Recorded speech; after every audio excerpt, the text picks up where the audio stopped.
So meron tayong pasyente rito mga kaibigan, Acer.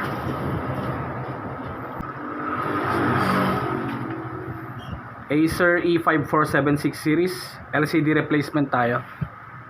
So ito, may binigay lang si client na LCD. Galing daw sa lumang laptop niya. Yan. Same size naman sila. Papakabit lang niya kasi ito may tama na daw. Malaki na yung tama niya sa bilog. So let's go mga kaibigan. Una, dapat meron kayong pangdikwat, no? Kahit plastic gamitin niyo para iwas gas-gas tayo. So dito lang, tanggalin natin sa gilid. So dikwatin natin dito sa gilid.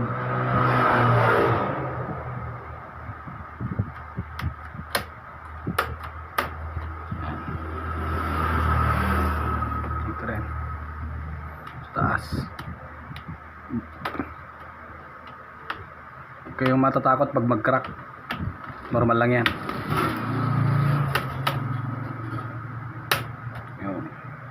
Dito sa baba.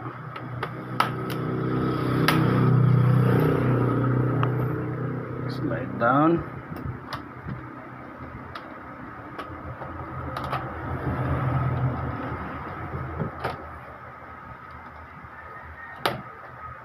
Yun.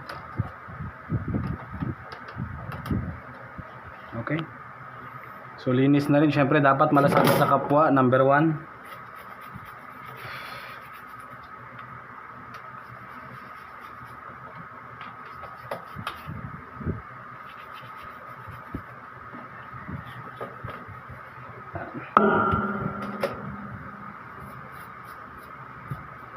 Meron lang 4 na screws dito.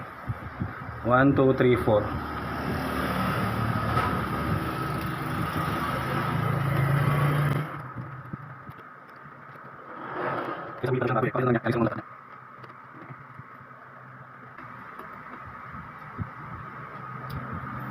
Ikutin lang natin. Extra careful lang. Ikutin lang natin yan. Hindi sisirain yung tape mga kaibigan, ha.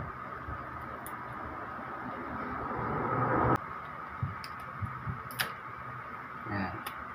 Para may pandikit pa rin siya. Tulak lang natin.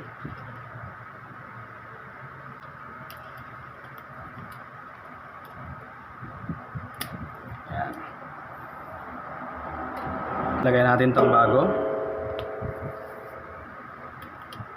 Sure naman si client na okay pa.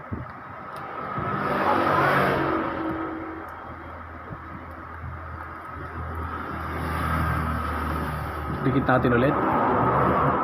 So madikit pa naman. Huwag nyo lang masyadong itatouch dito mga kaibigan sa mismong panel, ha. Mag-ingat kayo.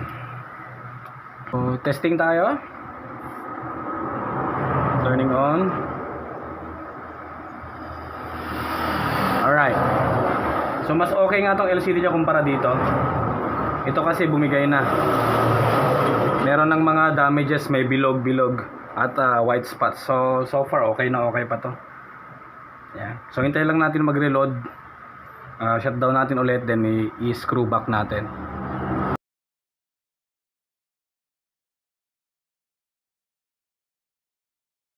Natin to.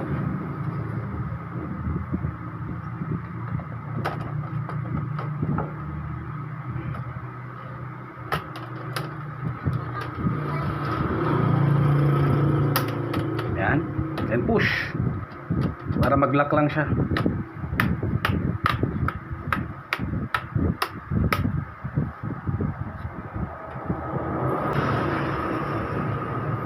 Yan.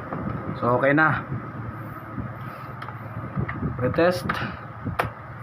Turning on. That's it. So okay na. Konting punas na lang yan mga kaibigan. Hanggang dito lang muna. Maraming salamat sa inyong panonood. So hanggang dito lang muna. Maraming salamat sa inyong panonood. At huwag niyo huwag kakalimutan mag-subscribe.